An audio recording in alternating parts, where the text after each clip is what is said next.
एक बार की बात है, एक गांव में एक किसान रहता था। उस किसान को जानवर पालने का बहुत शौक था। उसके पास पहले से ही बहुत सारी भैंसें थी, जिनका दूध बेचकर वो अपना घर चलाया करता था। तो एक दिन उस किसान ने एक बंदर और एक खरगोश को भी अपने घर में पाल लिया। अब काफ़ी दिन गुजरने के बाद उस किसान ने उस बंदर और खरगोश के साथ खेलने का सोचा। उस किसान ने अपने खेत में बहुत सारे छोटे छोटे गड्ढे कर दिए और फिर उन गड्ढों पर मिट्टी डालकर उन गड्ढों को बंद कर दिया और किसी एक गड्ढे में उस किसान ने एक गाजर को छुपा दिया।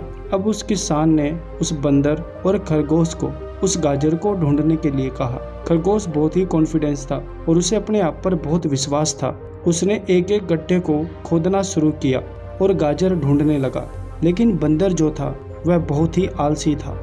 उसने सोचा कि खेत में इतने सारे गड्ढे हैं और वो गाजर किसी एक गड्ढे में छुपी है, इतना कौन ढूंढेगा। वो बंदर इतना सोचकर एक गड्ढे के ऊपर जाकर सो गया। अब उधर खरगोश अपनी पूरी मेहनत से उस गाजर को ढूंढ रहा था। एक एक करके खरगोश ने सारे गड्ढे देख लिए, लेकिन उसे किसी भी गड्ढे में गाजर नहीं मिली। सिर्फ एक गड्ढा बाकी रह गया था, जिसके ऊपर बंदर सो रहा था। अब खरगोश बंदर के पास जाता है और उसे उस गड्ढे के ऊपर से उठने के लिए कहता है। जैसे ही बंदर उस गड्ढे पर से उठता है, खरगोश गड्ढा खोदकर गाजर बाहर निकाल लेता है और अपने मालिक को ले जाकर दे देता है। बंदर ये देखकर हैरान हो जाता है कि जिस गड्ढे के ऊपर वो इतनी देर से सो रहा था, गाजर उसी के अंदर थी।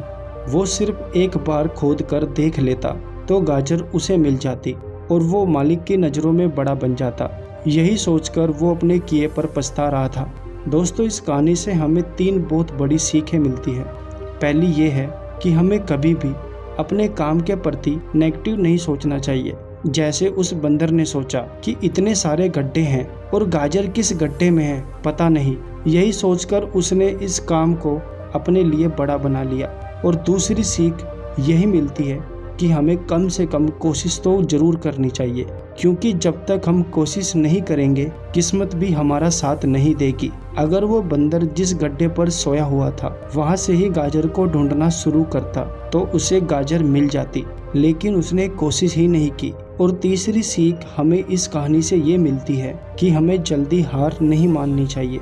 अब हमें नहीं पता कि हमें हमारे काम में कौन से साल में कामयाबी मिलेगी। वो 2024 हो सकता है, 2025 हो सकता है, या 2026 हो सकता है, या 2032 भी हो सकता है। लेकिन हमें कामयाबी तभी मिलेगी जब हम पॉजिटिव सोच के साथ मेहनत करते रहेंगे और कभी हार नहीं मानेंगे। दोस्तों, उम्मीद करता हूँ ये छोटी सी कहानी आप लोगों को ज़रूर पसंद आई होगी। अगर आप भी चाहते हैं कि ये कहानी और लोगों तक पहुँचे तो इस कहानी को ज़्यादा से ज़्यादा लोगों तक शेयर करें।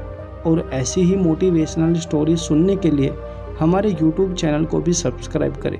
फिर से मिलेंगे एक नई कहानी के साथ, तब तक के लिए धन्यवाद।